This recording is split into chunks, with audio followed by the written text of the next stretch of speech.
bem-vindos ao quadro E aí, doutor? Hoje vamos falar de um assunto cada vez mais comum da vida moderna, o corre-corre, que leva ao cansaço excessivo. Muitas pessoas relatam falta de ânimo, dificuldade de concentração e baixo rendimento no trabalho. Mas esses sintomas, que muitas vezes parecem vagos, merecem nossa atenção. Mas vem aquela dúvida: o que fazer quando aparecem esses sintomas? Qual médico procurar? Para responder essas e outras questões é que nós convidamos o Dr. Asdrubal César, que é médico especialista em saúde da família, para falar sobre esse tema tão atual, que é o cansaço excessivo, quando ele se torna uma fadiga. Doutor, seja bem-vindo ao quadro E aí, doutor, um assunto que vai interessar muita gente, porque hoje é normal as pessoas se sentirem esgotadas, seja fisicamente ou mentalmente. Mas quando o cansaço excessivo se torna um alerta e torna-se também uma fadiga.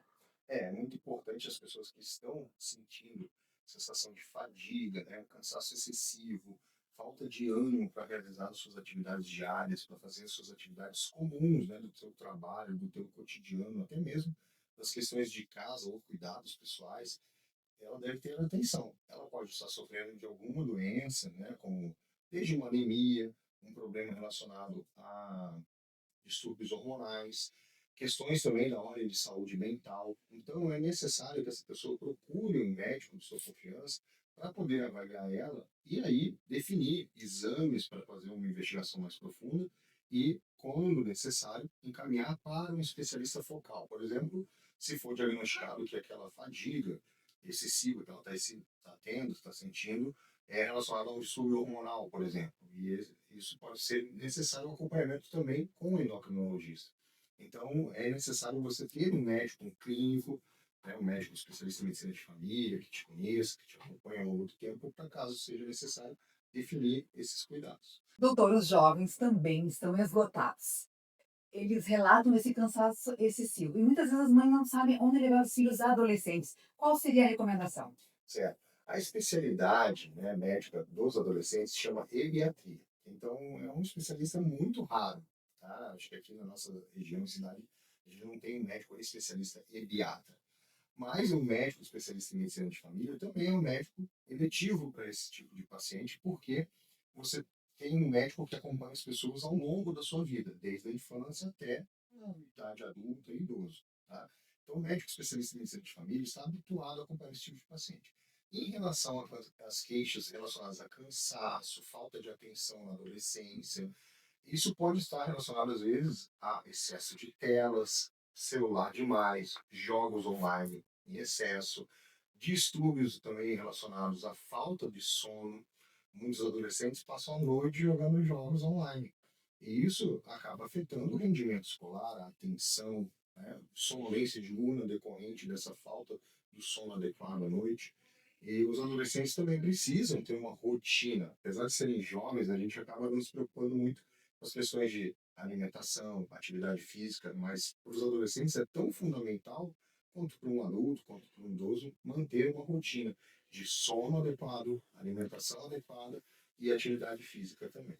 Existe uma diferença do sono, da quantidade de horas para um jovem, uma pessoa na fase adulta e um idoso?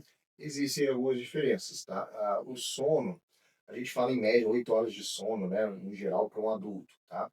O que é importante é que a gente tenha ali um tempo de sono de qualidade, tá? Então, às vezes eu falo 8 horas de sono, mas se a pessoa tem apneia do sono, ela às vezes até dorme 8 horas, mas ela tem a apneia do sono, acorda às vezes durante a noite para ir ao banheiro, né, um adulto, isso vai atrapalhando a qualidade do sono. E aí essa pessoa tem sonolência diurna, né? Isso é um sinal de apneia do sono.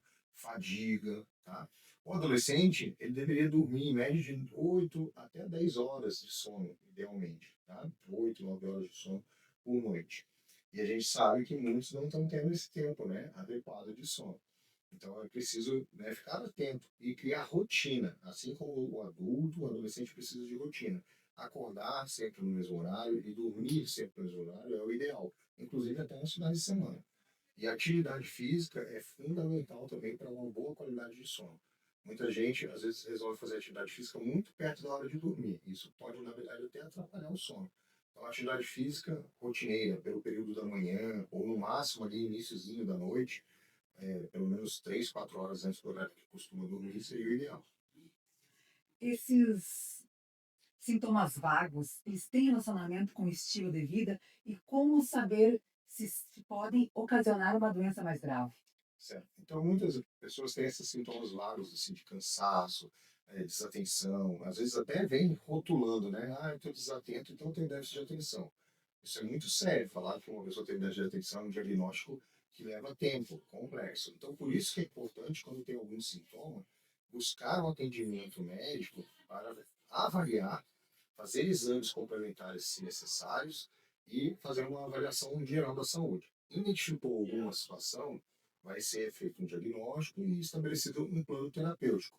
E às vezes até com apoio multiprofissional, ou de outros médicos especialistas, ou de psicólogo, ou de nutricionista.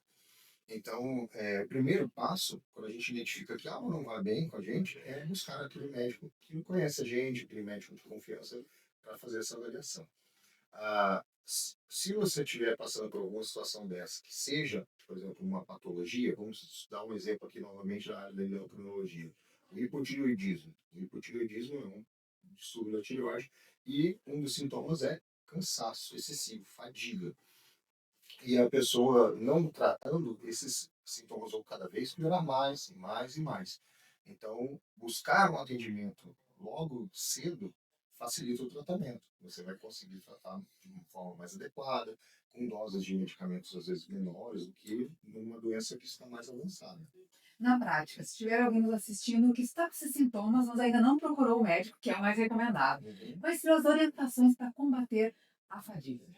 O primeiro ponto é a gente identificar o que está causando essa fadiga. Tá? Então, fazer uma avaliação com o médico, exames complementares para identificar se essa fadiga é causada por um substrato patológico, uma doença, por exemplo, uma patologia, um distúrbio, é o primeiro ponto. Vamos dizer que a pessoa está tendo fadiga por deficiência de vitamina B12. Né? O que vai combater isso é suplementar a vitamina B12. Tá? Se essa pessoa está tendo fadiga por uma anemia, o que está causando essa anemia? Será que ela está tendo perda de sangue? Né? Por exemplo, um idoso, né? Ele pode estar tendo anemia porque está tendo pequeno sangramento por via intestinal e isso pode ser resultado ali de um tumor no intestino. Então, eu vejo a importância da gente buscar um atendimento médico porque a gente pode ter uma situação que não é uma doença, que é só mesmo relacionada a um estilo de vida ruim, né, falta de sono adequado, excesso de informação, mas tem outras situações que pode ser até uma doença mais séria, um tumor, que pode estar causando essa fadiga.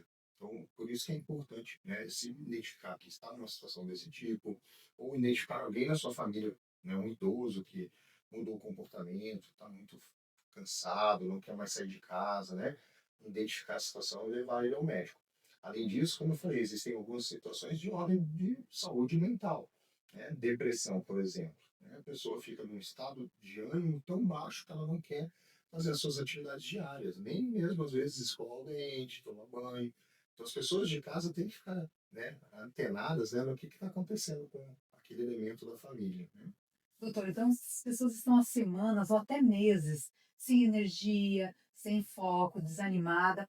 O primeiro passo, então, é buscar uma orientação profissional e um médico especialista em saúde da família seria uma boa opção. Sim, pode ser um médico especialista em medicina de família, um médico especialista em medicina interna para os adultos, né, que é o clínico, né, é especialista em medicina interna.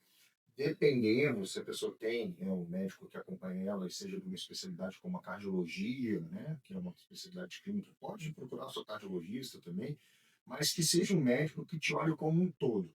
Tá? E na minha especialidade, medicina de família, a gente costuma ter essa visão, né, geral do paciente, como eu falei, observando o paciente, um indivíduo, né, dentro do seu perfil individual de saúde mental, física, emocional, tá? E também no contexto que ele está, na família, na sociedade, no trabalho, tá? Então é muito importante a gente observar, porque às vezes algumas situações não são doenças, são mesmo relacionadas ao estilo de vida da pessoa.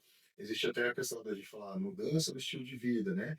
Um bom estilo de vida, assim como existe um mau estilo de vida que está gerando uma situação ruim para a pessoa. E às vezes algumas correções que são mudanças de hábitos, como o sono, né, a higiene do sono, pode ser o que vai resolver o problema dela, não necessitando de uma medicação, de um produto, né, vamos dizer, químico, né, para poder consertar algo, né? É mais a mudança do hábito. É muito comum, às vezes, as pessoas veem, ah, eu não estou conseguindo dormir, eu quero remédio para dormir. Mas você fica até que horas no celular? Ah, eu viro à noite, à madrugada no celular, né? Então o sono não está de qualidade, você não precisa de remédio para dormir, você precisa fazer a higiene do sono. Doutora Asdrubal, em outra oportunidade, falamos muito sobre check-up anual. Então, vamos recapitular qual seria a porta de entrada para alguém que está cansado, sem foco, sem energia e chega e procura um médico especialista em saúde da família. Certo. Muita gente pergunta se tem algum exame específico para fazer. Na verdade, a escolha dos exames é a mesma coisa como uma prescrição de medicamento. A gente deve fazer a entrevista clínica do paciente, examiná-lo, para aí sim determinar que exames são necessários. Muitas pessoas têm a impressão que quanto mais exame ela fizer, melhor. Na verdade, às vezes você vai provocar até o que a gente chama de iatrogenias, né? Exames desnecessários que vão ter um custo ou até submeter o paciente a um risco desnecessário. Então, por isso que a avaliação e a escolha de exames não é que nem uma receitinha de bolo igual para todo mundo. Ela é individualizada de acordo com a história pessoal, história de hábito de vida, a história familiar, né, da pessoa. Então, isso é o que vai fazer com que a gente determine que exames fazer. Tá? Então, no caso da fadiga, por exemplo, a gente vai fazer um hemograma, né, vai avaliar se tem anemia ou não, vai ver a questão relacionada à tireoide, a TSH, né, o exame da tireoide. E aí vai também ver outros exames. Se é um homem masculino com mais de 45 anos, tem fadiga e relata que também está tendo dificuldades relacionadas à questão da libido, né? A testosterona dele está baixa. Tem situações que os exames vão estar todos normais, e aí eu descarto um problema, né, desse tipo e falo, opa, quem sabe não é uma questão mais relacionada à saúde mental, emocional desse paciente. Os seus exames estão tudo bom, está tudo bem, né? Então, por isso que cada paciente deve ser visto de forma individualizada, não é uma receita igual para todo mundo de pedido de exame. Com certeza é um assunto que interessa muitas pessoas e muitas dúvidas vão ainda surgir mesmo após esse bate-papo. Se as Certo. pessoas quiserem ter um contato através da rede social, é possível com a doutora Asdrubal César? Sim, sim, eu gosto de fazer esse trabalho de educação em saúde, então nas redes sociais, se alguém tiver alguma dúvida, quer mandar um direct lá no meu Instagram, então arroba doutor, né, DR, Asdrubal César, ou também eu tenho um canal no YouTube, para quem quiser ver alguns vídeos, né, eu gosto muito de falar sobre alguns temas de saúde e até questões relacionadas à filosofia e à medicina, é o canal Asdrubal César Medicina de Família lá no YouTube. Doutor, muito obrigada por essa oportunidade e esclarecimento sobre um assunto que realmente interessa a muitas pessoas, que é o cansaço excessivo. E fica aí o alerta, né? Que o cansaço excessivo não deve ser normalizado e que buscar orientação profissional sempre é fundamental. Esse foi um bate-papo com o Dr. Asdrubal César, que é especialista em saúde da família. E se você quiser saber mais informações, acesse o diregional.com.br ou através das nossas redes sociais. Até o próximo. E aí, doutor?